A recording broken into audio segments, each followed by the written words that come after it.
Namaste and hi friends, it's Parvati here with Visionary Veda, bringing you your Vedic Astrology full moon report for June 24th, 2021.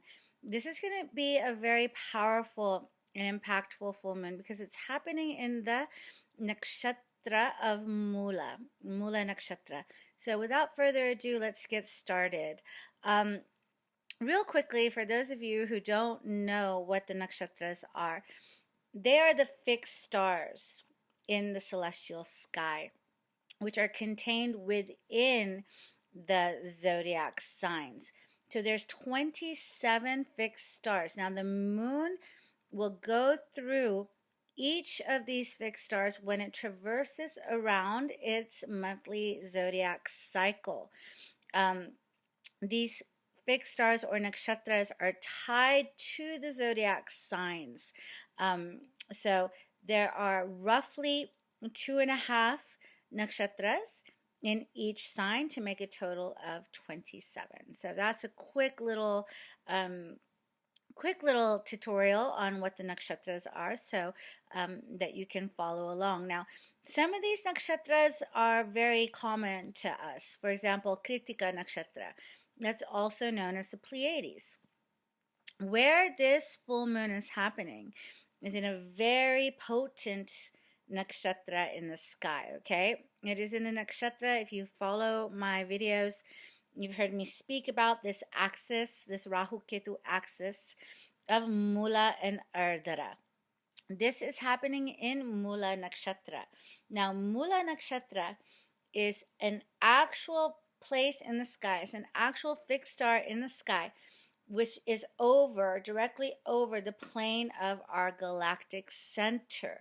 So this nakshatra is known as the root. Actually, Mula means the root. For those of you who do yoga, you will recognize the root name Mula from, for example, the Muladhara chakra.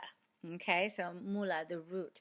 The root of our consciousness, which is directly tied to our galactic center. Now, the opposite axis of where this full moon is happening is Ardhara Nakshatra. And both Mula and Ardhara Nakshatra are a pair of very powerful nakshatras because Mula is lorded, its planetary lord is Ketu, which for those of you who know a little bit of Vedic astrology know that Ketu is tied to our past life karmas. Now, the sun is in Ardhara Nakshatra, which is ruled by Rahu. So it can show just like ups and downs and irritations and this sort of anxiety feeling within in a very deep level within our souls, because the sun also signifies our soul, right? So Sagittarius and Gemini. Now, a few years ago, before this, big crises happened, we had the eclipses happening in Mula and in Ardhara. And if you go back to my videos, you can remember me talking about how this is really going to shift our lives. Now, when that cycle is over, now we have a whole new cycle of eclipses happening in the sign of Scorpio and Taurus. But still, the Mula and the Ardhara axis is very volatile. So you could be feeling during this time, especially since Ketu is in the sign of Scorpio, right? So you can be feeling around this time a lot of feelings of melancholy, looking back at our actions, looking back at our lives. There could be feelings of regret. There can be just, some rumination about how we could have done things better, what we could do better. There could be confusion from the sun side also, from the Ardhara Nakshatra side, as to where it is that we want to, how we want to grow, how we want to further our lives. There could be anxiety around these topics. of how we've led our lives. There can be remorse, there can be some melancholy, there could be some sadness, some guilt, some regret. And then also there could be an unsurety of how or where or what direction we would like to move forward in our lives. There can be a lack of confidence or a nervousness about our abilities or our confidence. Are we going to be able to move forward in the right way? Do we have what it takes? If we've, messed up our past so badly, these are the kinds of things that our mind, the moon, will be dwelling on. As you know, times of full moons, they call it lunacy, right? That's when the lunatics come out. So the full moons really heighten our emotions. And since this moon is going to be in the Mula Nakshatra, it can be heightening it in a way that we can become rather down on ourselves. So just be aware of it. Because it is a full moon, we're going to be feeling it with much more intensity. Also because we have Mars in moon sign right now. We have the planet Mars in debilitation. So we can be rather hard on ourselves. If we have trouble with our relationship with ourselves, we could be taking it out on our relationship with others. The best advice I could give you for this full moon is to look at what is coming up, what's being illuminated, because it's very important. Don't turn away from it.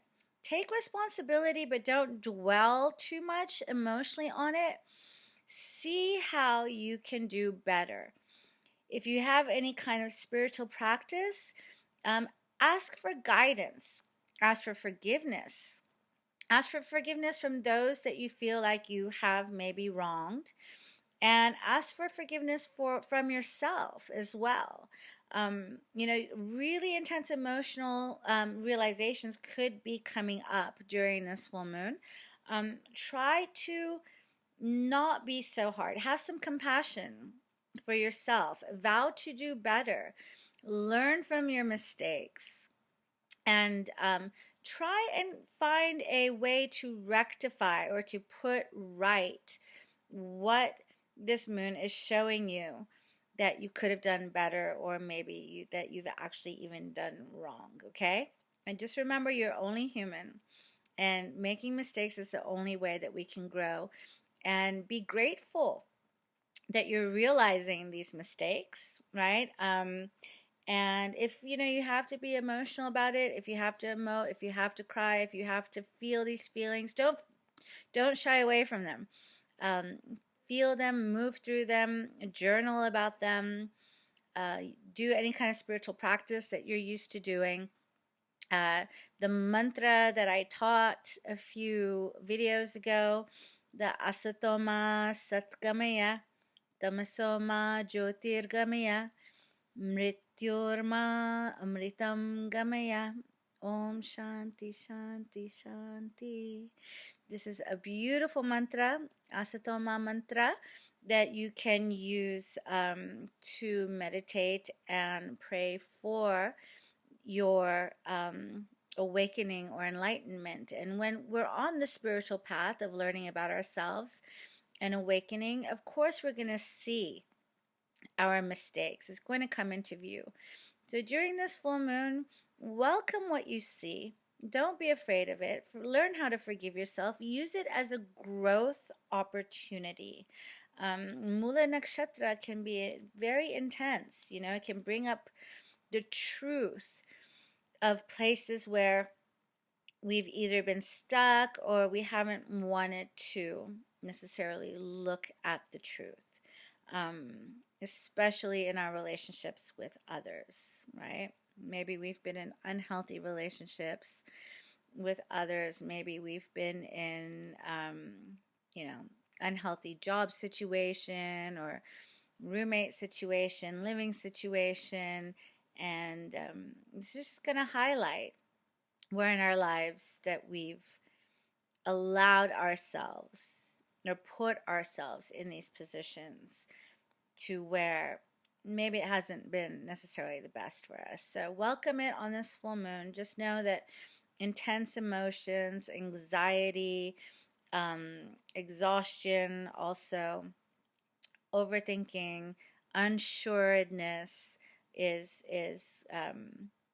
sort of normal for this nakshatra axis. Okay, so I just wanted to make this quick video for you guys, so that you know if you're feeling this way. Drop some comments in the comments below. Let me know how you're doing surfing through this full moon. I hope it brings you a lot of insights and illuminations into places that we can do better, right? And we can all do better. So with that, I'm going to end this video. I'm pretty tired myself. Mercury retrograde is over, but the Lord of this full moon, the full moon happening in Sagittarius, Jupiter, is in retrograde. So that's also going to add to us reviewing and going over and looking at our shortcomings and how we can grow better in our wisdom. Okay, well, with that being said, enjoy the life, enjoy this full moon. Please do stay in touch. If you'd like a reading with me, please send me an email at visionaryveda@gmail.com. And until next time, happy full moon. I will be coming out with a July video, which will go over in more detail the debilitation of Mars, the retrograde of Jupiter and Saturn, the conjunction of Venus and Mars, which can be really intense as well, and how this is especially affecting our relationships because the sign of Libra is getting a lot of energy. So stay tuned for that video coming up shortly. And until then, enjoy the life. Take care, my friends. Alrighty now. Bye-bye.